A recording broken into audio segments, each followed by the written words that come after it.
and welcome back to the What the Falk Sunderland Preview Podcast. It has not been the best week for Sunderland so far, as arguably our worst performance of the season saw us lose on the road for the first time since October at Rotherham on Tuesday night. And things don't get much easier as we travel to the Midlands this weekend for an early kickoff against Coventry City. But as always, we are here to preview this weekend's big match, and I am joined by a debutant on the show in the shape of Joey from the Nil Lamptey Podcast. Joey, how are you? Are you all right, mate? Yeah, very well. All the better after seeing your result yesterday. Now, before we begin on the football side of things, if there isn't any Football Manager fans inside of this sort of listener base that we have, can you explain the podcast name? I understand it, but obviously for the listeners, I think it's quite a decent little story. Nil Lamptey was a player dubbed by Pele himself as the next Pele, although I think Pele bestowed that honour on about 500 players over the last sort of 30 or 40 years before his death. And he didn't turn out to be Pele. So what happened was the day that we were starting to record our first podcast about 10 years ago, we realised we hadn't got a name. And as a joke, someone suggested that we would call it that. And in lieu of wanting to decide on anything else, we just went ahead and did it. So there's no particular reason that it's that, other than the fact that somebody suggested it, and everybody hates it. We wish we hadn't have called it that, but we did. And it's too long now. It's too late to do. Yeah, it's too late to do it. I wanted to change mine as well. Actually, come to think of it, and everyone said, no, it's too late. You've done it. And I was like, right, okay. It does happen. But yes, you played about 6 games for Coventry. Is that right? Yeah, he did. Yeah, he signed from Aston Villa. I mean, his career trajectory, is just down and down and down. And his story is actually quite sad, I believe. It's just I think if you want to retrofit some meaning towards it, is someone, who demonstrated great potential in the early days that ultimately just dropped further and further down as time went on, which could be applied to us as well, I suppose. And he was absolutely class on Football Manager, hence the Football Manager coming previously. He was outstanding on Football Manager, absolutely. Yeah. But unfortunately, real life, as often is the case with Football Manager, I'm looking at you, Sonny Pike, is, not accurately represented in real life, is it? Such as Football Manager can be sometimes. But I think, obviously, onto the footy itself, we'll come in straight from the top. Weirdly enough, we lost 2-1 to Rotherham last night. And in our last game, you beat Rotherham 2-0 in yours. How was the performance? Well, it was an awful game. It was a really, really poor game. And two teams who didn't really have a great deal to offer. But we got promoted. This is the 3rd season for us in the Championship. And in our first season, we found that we lost a lot of games that were very similar to the one that we won on Saturday, which is to say that we just got beaten by a team who didn't play particularly well, but just had elements of class that just allowed them to do enough to get the victory. And that was what we did, really. We had Victor Gyökeres, who I think most people know about by now, and Gus Hamer, who had a fantastic game as well. But apart from that, we didn't really offer a great deal, but Rotherham didn't have those players. We also got very, very lucky with an early decision, with a goal that was ruled out for Rotherham completely inexplicably. But yeah, like I say, I really thought that you would go and do a number on them yesterday. And all jokes aside, yeah, unfortunate for you guys that very, very odd that didn't happen. It's interesting you mentioned the goal that was disallowed for them, because we scored in, I think, the 95th minute last night, and there's a lot of debate around it saying that there was no foul on the goalkeeper. I think we all know goalkeepers are well protected, but without knowing actually that they had a goal disallowed on Saturday, that is quite an interesting, has that been levelled up sort of thing by the referees? You never know. Is there a conspiracy? You know what football fans can be like. Yeah, and it was a corner. A headed goal was scored at the back post for a corner, and it was ruled out for an infraction on our goalkeeper that nobody could see, no matter how many times you watched it back and back and back. That's bizarre. Oh God, I'm even more annoyed about last night's result now, but there we go. But I think all in all, Coventry, as a lot of people said at the start of the season, look a decent side, and over the past 5 games you've won, I think 3 of your last 5 league games. Sorry. So how is the mood around Coventry and the fans at the moment? Because it hasn't been the most straightforward season, which I'm sure we'll dig further into. No, it's been a very, very unusual season. Mood amongst Coventry fans is actually quite neutral at the minute, which is odd considering what a roller coaster season it's been. But we got taken over in November or so. Then the big question was, would we lose all of our best players in January, which we didn't. But we also didn't have a big influx of players. We signed one sort of semi-permanent player. We gave Sean Maguire a 6-month contract until the end of this summer. He's yet to start And so we're in a sort of stasis. I believe that we're going to get some investment in the summer, and I think some of that will come down to the money that we receive for a Hamer or a Gyökeres. And we just don't. I think we're not going to get relegated this season, and I think we're almost certainly not going to get promoted this season. And so I think a lot of Coventry fans are waiting to see what the summer brings. It's funny you mentioned about the promotion and not getting relegated. I think Sunderland fans feel like, thankfully, we're not going to be in a relegation battle. Famous last words, but it doesn't feel like that. But it also feels like a slight sort of missed opportunity with the fact that the league and the playoffs are there to be sort of hit at if we don't reach it. But yeah.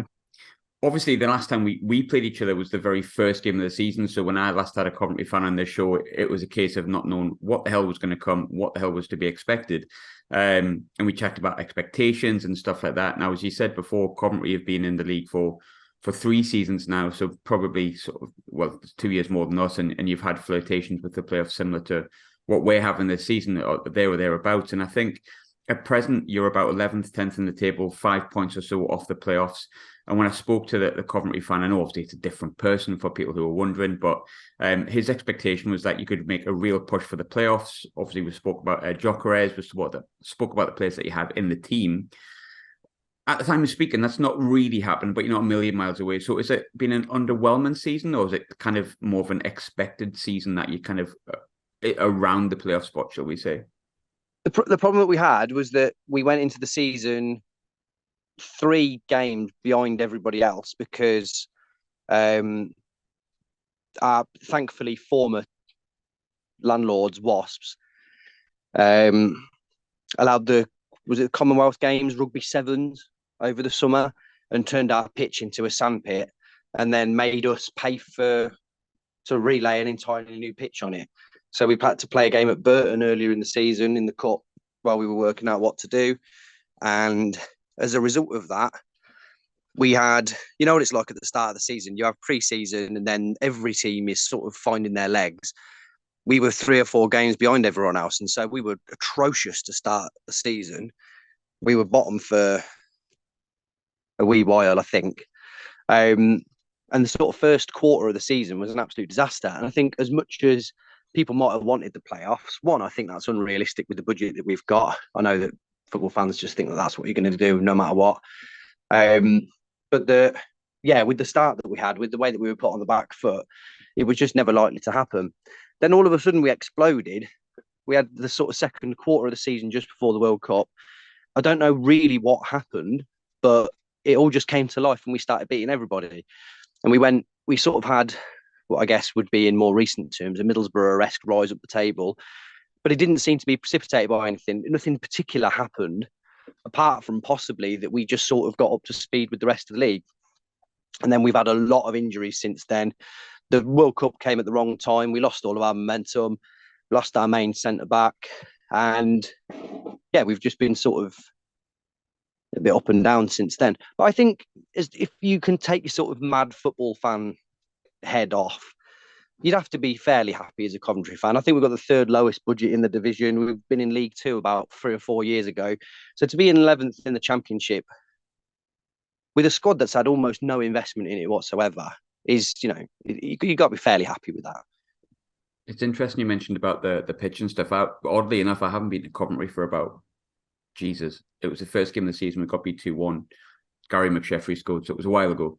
But then I went to the stadium on Sunday. I was in Coventry on Sunday for the Lionesses game, and the pitch was fine. But obviously, I think it wasn't unbeknown to people what was happening in Coventry with the stadium. And I remember thinking, you were one of the better sides in the league because of the way you played against this first game of the season. You could see the qualities you had, and then I remember looking at the table, going, "Oh bloody hell, the bottom!" And then I was like, "Oh, hang on a minute, they've only played X, Y, Z games." Yeah. And that's why. And I think, I don't know how to word this question, but straightforward question, I guess, in many ways. How frustrating was that period? And how much of an effect do you think that had on the performances? The fact that you were playing, it was about 1 game every 2 weeks or something, wasn't it, at that point? Yeah, it was catastrophic. And, it's too long and boring to get into all the details of it. But Wasps should have never been allowed to have been the owners of that stadium. It should just never have happened. And I think the correct thing to say is that you feel for their fans and you feel for their staff and whatever. But I just don't. I just think they're just a soulless enterprise of an organisation, and I'm absolutely delighted that they've had the financial troubles that they've had, because they're now out of our hair, and they caused us nothing but problems the entire time that we were there. We had to move again, and they've just been a poison on the city. They've affected Coventry Rugby Club. They just had no right being there. They had no right being in that stadium, but they're gone now, which is good. And we're out of the frying pan and into the fire because Mike Ashley owns it now.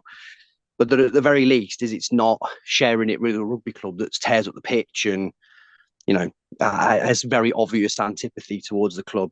So, yeah, it was incredibly frustrating because it was a problem made of, not of our own doing. It cost us a huge amount of money to fix, which then affected our transfer business in the summer. And it just felt like in, sort of 15-year period of everything going against us, did feel like going into this season, it was going to be one of the starts of a season that was going to be a bit more normal than any other. And actually, it's just been as mental as all the rest of the seasons have been.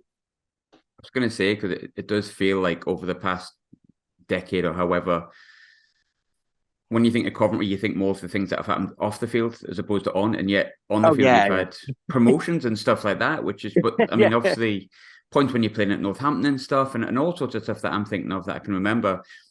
Obviously, it's probably too soon to maybe ask this question, but I'll ask it anyway. Does it finally feel like with like the ownership situation and stuff like that, you can actually maybe just like play football and enjoy football and watch football? No, not at all. Because we've only got a deal to stay at the stadium till the end of the summer. And Mike Ashley is a notoriously furious negotiator. So there's absolutely no reason to think that we'll be still in Coventry come the start of next season, or if we are, then that we're not paying like an exorbitant rent, which was the whole reason that we had all this trouble in the first place. And I think we'll lose all of our best players in the summer. I mean, you can tell very clearly that I'm a pessimist at heart, but I think there's also to a certain extent, you have to learn from experience. And we thought that when the hedge fund that came and bought us out at the 11th hour has stopped us from going into administration, that on the face of it, that was a good thing. So we've learned that just because someone's come and bought your club doesn't mean that they're actually going to be a good owner. There's nothing to suggest that the fella that's bought us is a bad guy. He's actually got a sort of curiously blank record in terms of looking him up on the internet. He's not ruffled any feathers. He's not done anything particularly evil as far as I can tell. But that means that we don't know. Yeah, and at least he's not called Charlie Methven. That's one plus I can give you. Well, absolutely. Yeah. Sorry, Charlton fans, I guess. I think one similarity that we both really share, in my opinion, and when we have this conversation with ourselves as fans, and we talk about best strikers in the league and strikers that can move sort of higher up the chain. Obviously, Ross Stewart's always in that conversation for ourselves. He's obviously injured; he's out for the season, but yours isn't. Victor Gyökeres, who was actually linked to us seasons ago when we were in League One, and hadn't heard much of him. I think, in my opinion, we discussed it last night by message and obviously privately. But I think if anyone's better than Ross Stewart, it's probably him. He's been with you since January 2021 when he first joined on loan. He scored almost 40 goals for the club in the league. He looks. I mean, I think every Sunderland fan will agree with this. When we seen him, he looked like that player that we went, all right, that's the step up. And I haven't seen much as good as him since. But from a Coventry perspective, you watch him every week. How good is he? It's not an overstatement to say that I am in love with him. In love with him. I've never seen. Obviously, he's not as good as the very, very top tier players.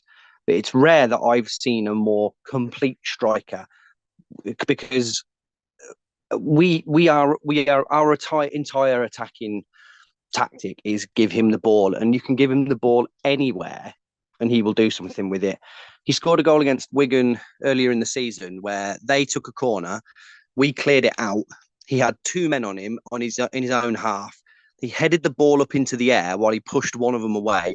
His control brought it down and beat the other player. Then he ran 60 yards and put it past the keeper. And you just think, there can't be many players who would have the presence of mind, the strength, the speed, the stamina in the 90th minute, all of those things put together in one player, it's ludicrous what you can get him to do in terms of being able to create goals out of nothing. But on top of that, he holds the ball up exceptionally well. He works incredibly hard. He's unbelievably strong. He's very fast. The only flaw in his game, curiously, for a player that scored as many goals as he has, is he just misses the easy chances. So I said to you last night on message, for such a prolific goal scorer, I never want to see him take a penalty ever again, because he's just, just that. Some players just have a flaw, and it's almost like the easier it is, the harder it is for him, which is very, very strange. But if someone could fix that in him, there's almost no limit to how far up he could go. And I think, as much as I would be desperate to keep him, and I think we're in big trouble when he goes, I think for the sake of his career, he's 24 going on 25. He has to now, if he's got aspirations to play for, I think the level that he could go to possibly by the end of his career would be someone like Tottenham, but he's not going to go to Tottenham now. So if he wants to get that far, he probably needs to move to the Prem, the sort of lower end, this summer, and then do well there and kick on from there. But the sky is the limit for him. He's exceptional. Matt Robbins, our manager, talks constantly about this. He's got an incredible attitude, an incredible mentality. He trains really well. He's almost flawless, like I say, except for the problem of not being able to score easy chances, which I guess is a problem for a striker. But we like I say, our only tactic is just give the ball to Vic, and you can give it to him anywhere, and he will be able to do pretty much anything that you need to with it. It felt like that opening day of the season. It felt like we were defending well, but if he got a chance or if he fancied it, he did. That's kind of what he did. And I think, to be honest, like I say, I'm being honest here when I say I think he's probably the best striker we've come up against this season, despite the fact we came up against him this early this season. But a lot of the things you said about being in love with him, sky's the limit. We feel like exactly the same with Ross Stewart. Unfortunately, sadly, like I say, he's injured. He's got everything to it, but obviously Gyökeres is slightly younger. But we've a lot of the time we've discussed what we think Ross Stewart's worth. Now he's only got maximum another year left after this. Obviously he's got that injury, so that might complicate things. And I think a lot of the time we discuss between 15 to 20 million minimum for what we'd expect from him. Now Gyökeres is younger. I think his contract's longer. No, it's not. We've got the same problem. He's out. He's got his summer 2024. So yeah, we've got one eye on that.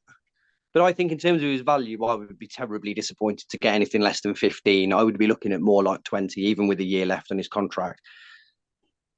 I was thinking that. I was going to say, my question was going to be how much the Coventry fans want for him realistically. I know we're all very biased and it's not our money and yada yada, but we all have a valuation where we go, okay, that would soften the blow a little bit. Would you say around 20 for Gyökeres with the contract situation then? Yeah, absolutely. I think if he's got 2 or 3 years left on his contract, I'd want 25, 30. And as you can probably tell from this, I hopefully am looking at this as fairly realistic. Do you know what I mean? I'm not overstating the case there. That he could really, there's nothing to stop him, especially if you could go somewhere elite with a coach that could fix his sort of short finishing. He could do anything that he wants. He could be an absolute top level player ultimately. And so I think, yeah, if he got a longer contract, I'll be looking more at 25, 30. If you look at some of the players that go for in the Championship now, you just think are not very good. Mm-hmm. And yeah, I just think, but with a year left on his contract, I think 15 to 20 million. What's been funny is it's been Robbins saying that he wants him to stay and spearhead a promotion push next season. You just think, under what circumstances is he going to stay? The club won't turn down a bid that will come in for that sort of size.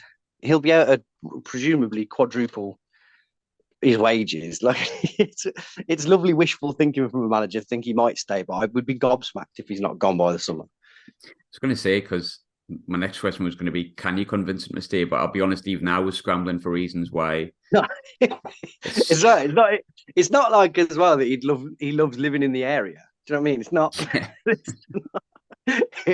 There's nothing to do. So yeah, there's no like redeeming features in Cov, and I bet he's underpaid for the Championship because we got him as a misfit. Yeah. He went on loan to Swansea for half a season, and they thought he was rubbish. And then he came to us for the second half of that season. The Swansea fans were all laughing at us for having took him. And actually, he wasn't very good at the second half of that season. And when we signed him for £1 million, everyone thought, "What have we done?" And then, of course, he's turned out to be an absolute genius. Now, we had a chat last night, a good chinwag during sort of message, and I completely forgot that our current manager is one of your previous managers. And to put it politely, Joey, you didn't seem to be much of a fan of him. So I'm going to ask a straightforward question. Worryingly, what are your memories? Right. So I'll try and keep this as brief as possible. The 2015-16 season, at the end of this, I'm going to send you a picture of the first 11 that played against Bury in late January, early February 2016, and this was the sort of Mowbray's big season that he was there. That picture was James Maddison, Joe Cole, Jacob Murphy, John Fleck, Jack Stevens, the centre back at Southampton, Sam Ricketts, Adam Armstrong. Earlier in that season, we'd had Ryan Kent, the central midfielder called Rowan Winslow that you might not have heard of, that was absolutely outstanding that season. Basically, that team should have finished top of the league. especially in retrospect. That team should have, every time it comes up now, it just burns me, because the players that we had were absolutely exceptional. That team finished 8th that season. It didn't even finish in the playoffs. And we were top in November. And in November, you just thought we were going to walk the league. The way that we were playing and the way that he'd got us going, the players that he'd signed, because you can see it with Hughes now, can't you? He's got Diallo, and has he got one or two? Oh, Gelhardt, of course. Yeah. Mm-hmm. He's got this great book of contacts of people that trust him to take talented young players on loan. The problem with him is, I find, is then later in the season, he gets nervous. And what he did with us is he signed Stephen Hunt, who I think was 34, 35. He'd got Marc-Antoine Fortuné, who again was about the same age. He started putting Adam Armstrong, who'd got maybe 15 goals before Christmas. He started putting him on the right wing so that he could play Fortuné up front. And he just lost his mind. We just had the whole joy of that early part and the success of that early part of the season was built on this vibrant, young, attacking, pacey team that was just going out and ripping people to shreds. And then he just dismantled it and put a load of old players in. And there might be a story behind it, but I just think it's absolutely unforgivable that he finished 8th that season with the squad that he'd got. Then the second part of it is that in the summer, he decided to try and embark on some sort of big rebuild. So the centre midfielder that I mentioned before, who was absolutely outstanding, he let go for absolutely nothing. And he signed a centre back in Jordan Turnbull that was fancied, but then did nothing for us and has not gone on to have. He's had a respectable career, but certainly not below championship level. And then he had this big list of targets that were never going to come to us. So we ended up in the summer not really signing anybody. And then I think we lost our first 8 games. I remember I went to Port Vale away. That was the first one that we won after he'd gone. And he walked and he resigned in the middle of this terrible spell saying, "My hands are tied. I can't do anything about this." So he put us in a situation where he'd left us bottom of the league. We got relegated that season. We had 4 managers in the end that season. He put us in a situation where we were in the bottom of the league. And then he just walked and said, "Oh, I can't do this anyway." And I can't stand him. I absolutely can't stand him. And then I've kept in a watch over his career since, and it's always the same wherever he is. Playoffs by Christmas, big drop in standard and quality after Christmas. And it's strange actually that you guys are as high up the league as you are, because it's usually started happening by now. Yeah, it's funny you mentioned about Mowbray, because we had a Blackburn fan on who really had almost an identical story. But I think there'll be Sunderland fans listening to what you were saying about them signing the older players and stuff. Now, obviously, Sunderland's model, we say this every episode now, which is kind of getting on my nerves a bit, but the model is to sign players under the age of 24 and we don't sign anyone else. Or we certainly don't pay a fee for them. I don't think we signed a player over the age of 24 for like a season or something like that. And yet, right, the spine like Danny Barr, normally Corey Evans, obviously who's out for the season now, and Ross Stewart are like over 24, and some of those players are in their 30s. But there's a few fans that, me included, that would like a few more experienced heads that are in there, but it seems that the club are just not going to move on that. And that's more to do with the head of recruitment. Based on your experience of Mowbray at Coventry, is that going to benefit something, do you think, the fact that he won't be allowed to sign players over 24, so it seems? To give him some credit for his time at Coventry, he had financial restrictions. So we've never had a lot of money. And so to some extent, the reinforcements that he brought in, Stephen Hunt hadn't got a club. And so I think some of it was about, wanting to bring in experience, and some of it was wanting to bring in reinforcements that he could afford.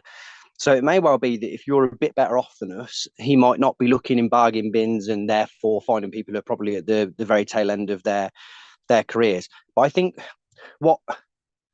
I can't quite pinpoint what it would be at other clubs. That was why we fell off. But I don't know why he's done the same at Middlesbrough, the same at Blackburn, the same at Hibs. I don't know what the specific reasons are. But I would say, yeah, if you could keep him away from old stages. I think the other thing is possibly as well I think he's got a bit of a thing for players that he knows, if that makes sense. So he really liked Fortuné because he'd been very good for him at West Brom. But then he hadn't taken into account the fact that was maybe 6 or 7 years ago. And he was a very, very different player by the time that we'd got him. I think he went to Celtic as well. I could be wrong with that, but I'm pretty sure. Yeah, and he wasn't good at Celtic. He wasn't.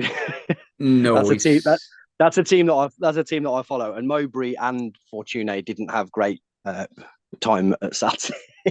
No, living in Glasgow when we appointed him, I had a few Celtic fans that were not very hopeful. I'm thankful that so far been proven wrong, but there's a while to go yet. So far happy, but what let's see in May.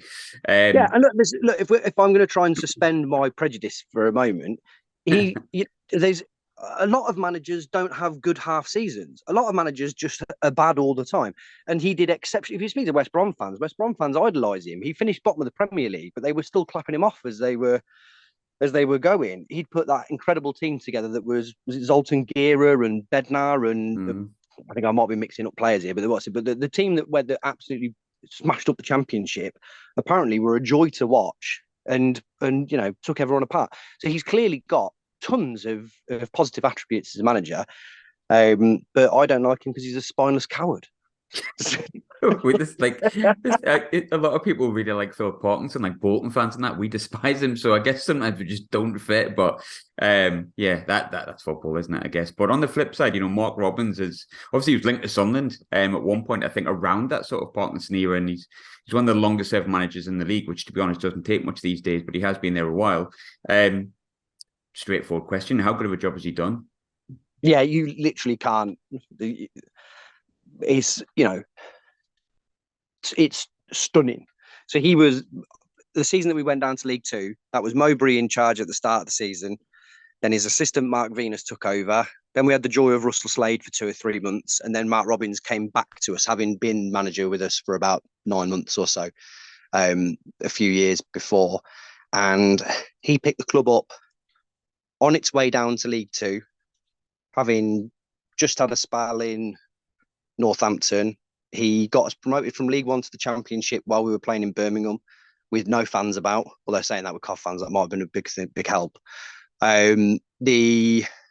He's never had a penny to spend. In the Championship, he spent £2 million, I think, in 3 years. He's got unbelievable restrictions. And he's done an absolutely astonishing job. The funny thing with Robins is that he's not really done a good job anywhere else. He left us originally to go to Huddersfield, and that didn't go terribly well for him. He had a spell at Rotherham that was sort of okayish. I think he was at Barnsley for a bit. And if you look through the rest of his career, there's nothing terribly noteworthy that he's done. But he's a genuine miracle worker for us. I don't think anybody, I think when and if he goes, I think you're genuinely talking about statue level of manager, because we were gone. We should have been sat in League Two for a while, because we were just, that momentum when you're so knackered as a club like that makes such a big difference, and you can just get mired down. You should never have been in League One, should you? It should just never have happened. But how long did you stick in League One for a couple of years? 4 years. 4 years. It's unthinkable, isn't it? But when it's going badly, it takes a while to turn around. but we've landed in League Two. Thank God he took us straight back up, and then we've been on and up since then. But we've got no reason to be. All we've had is trouble and turbulence and no money. So it's unbelievable. But I think if you're another club looking at him as an option, and I think if you're him looking at another club as an option, I wonder how attractive either seems, because it's a little bit like Nathan Jones at Luton. Maybe they're just meant to be. Yeah, I think we're touching it before. Some managers just work. And I think Robbins is definitely that. He's completely unremarkable before Coventry, but you can't look at his job without saying, well, bloody hell. Like, because we've already discussed the amount of issues Coventry have and still have. And yet we asked about expectations, and the words playoffs were used, which kind of shows you the job he's done in a really short, sort of punchy sentence, I think, doesn't it? Yeah, I mean, again, this, people are saying that they wanted us to go for the playoffs this season, but I'm trying to wrap my brains and think of whether we signed a player permanently, but I'm not sure we signed a player permanently in the summer. We've got a couple of sort of half decent loans, and you just think it's not. It's a bit. I think if you're Robbins, you probably sat there looking at Cov fans, being like, "Yeah, we should go for the playoffs this season," and you'd just be like, "Do you want to calm down?" Because I'm not getting sacked because of not meeting expectations, but I've not been given any money. Yeah, it's true. Yeah, absolutely true. So he's doing miracle work. Like I say, if they want to rip round for a brass statue outside whatever stadium we happen to be playing at when we decide to build it, I'll chip in for that. As long as we don't shout at that one. In joke, I don't know if anyone will get that, but quite good. In terms of, I did find it quite funny that the match that I went to, the Lionesses game, by the way, going back to it, kicked off at 3:15. I thought the irony of that was quite funny, by the way. But that's very delicious. Yeah. I was like, How keenly, right? Because it's very, very difficult, because I don't talk to Sunderland fans all the time. How keenly do you think that rivalry is felt anywhere other than on the internet, which is obviously not a real place? Yeah, it's funny because my next question was going to be how are Coventry fans viewing it. I think it's funny because I was obviously not alive for the first situation, or I certainly don't remember it.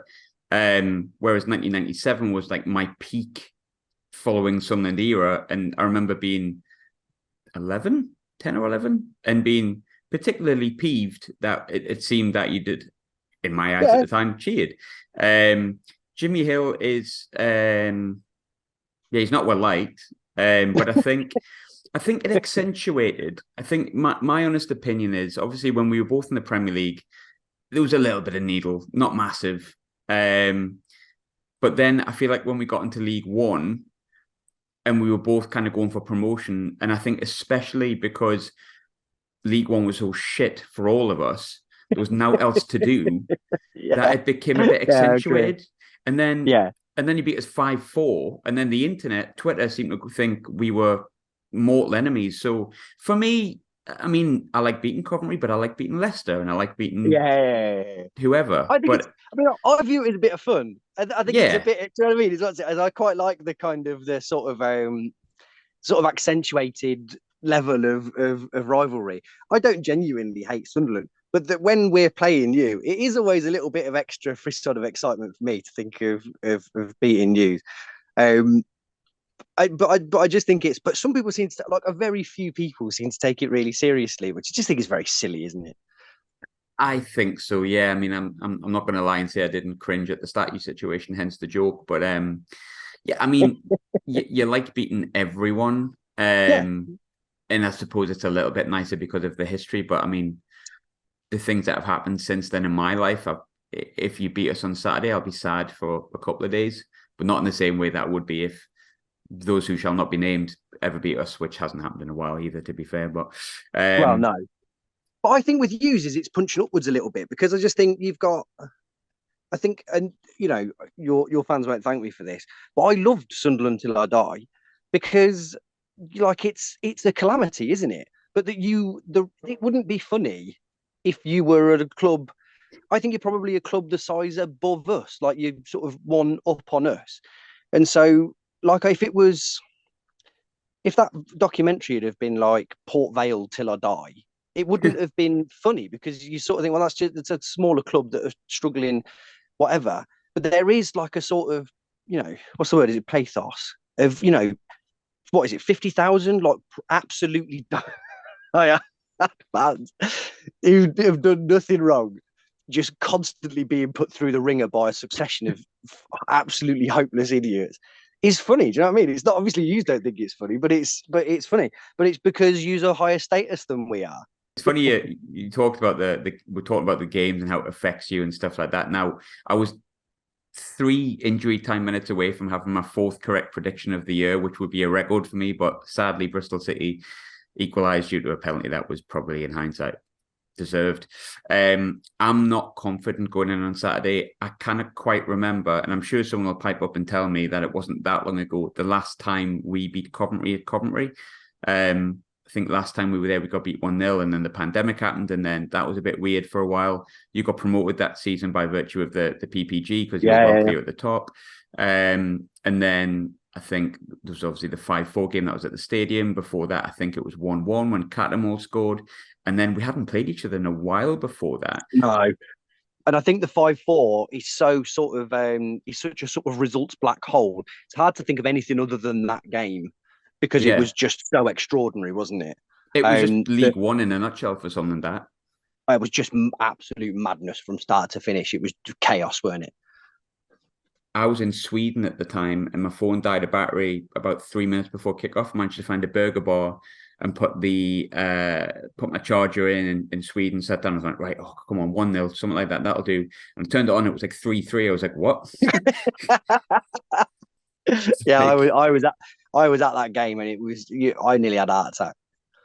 Just chaos. And I think every Sunderland fan will look back at that and go, oh God, that was the moment we went, this is just banter, isn't it? It's a banter season. Like every goal was a mistake. Every time. Yeah, all 9 goals they weren't pretty.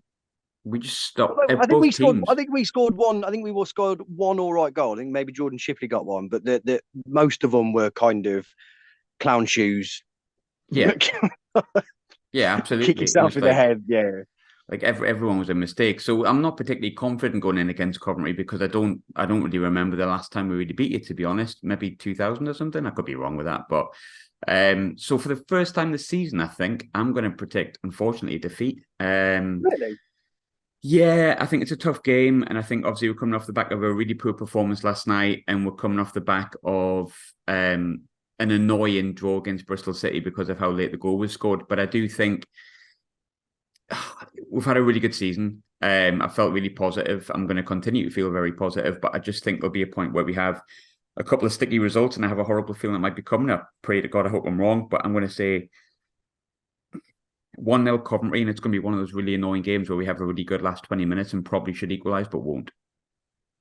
Well, we've seen that a bit in the last few games. The main thing for us is that we seem to be catching teams at the right time because Millwall are much better than how they were when we played them, and Rotherham I know aren't great, but they can't be that bad all the time, and they weren't against Jews. So we've picked up points against teams that have underperformed against us. The question I would ask for you is, what does the spine of your team look like? Are your centre backs, your centre midfielders solid enough? That's where we'll come unstuck. Is if you can clog up that central area, if you can cut the supply out to Vic, and you can stop Hamer getting on the ball, then I don't think we've got much else. You fancy a win though? Are you feeling as underconfident? No, not at all. Not at all. I've stopped predicting cover results this season because it's pointless. We've got absolutely no idea. We were the only team that beat West Brom for something like 15 games when Corberan took over, and then we've got absolutely smashed by everyone at the start of the season. You never know. We all we've had one centre back come back to fitness recently, and that seems to have been enough that's having us win games. But we haven't been playing terribly well. I don't know I can't really put my finger on it. So you could come to our place and just smash us all over the place, and I'd be like, okay, it's fine. I'm not surprised. Obviously, it wouldn't be fine, but I wouldn't be surprised by it either. I think as well is it's dangerous. I get the impression that you lot are very, very annoyed about the fact, quite rightly, about the result last night, and I think the team probably are. And I think you might be well up for going and tearing into someone, and I think we might be sat there waiting for it. Well, I hope so. but I'm gonna stick with my 1-0. But obviously, I think especially in this situation because of the conversation that we had previously about that slight bit of needle, I think Sunderland fans will probably find it quite interesting, especially if we win, to listen to a Coventry podcast afterwards. And to be fair, I found that quite interesting. As the more goes on, I'll listen to the preview show of whatever or the review show of whatever my guest has been. So if we were to do that, where can we find you, Joey? Where can we find the Nil Lamptey Podcast? All your usual places. It's Nil Lamptey Show. I think if you type in Coventry City Podcast, you'll be able to find us. There's probably better ones. There's a handful of Coventry podcasts now. We're probably not even the best one. If you just put in Coventry City into one of your podcast apps, you'll either find us whinging about everything, or you'll hear 3 or 4 that say what a great performance from a great bunch of lads, no matter how we've done. But they're all about the same. Perfect. Joey, it's been a good laugh. I must be honest, I've enjoyed it. But thanks very much for popping on and taking time out your day, because I know you've got a little one. And I know that's right, always busy, mate, but I appreciate it. Thank you. Well, no, thank you for the invite. It's been a pleasure talking to you, and I wish you all the best for the season after Saturday. Oh, yeah, vice versa, of course. Sentiments echoed.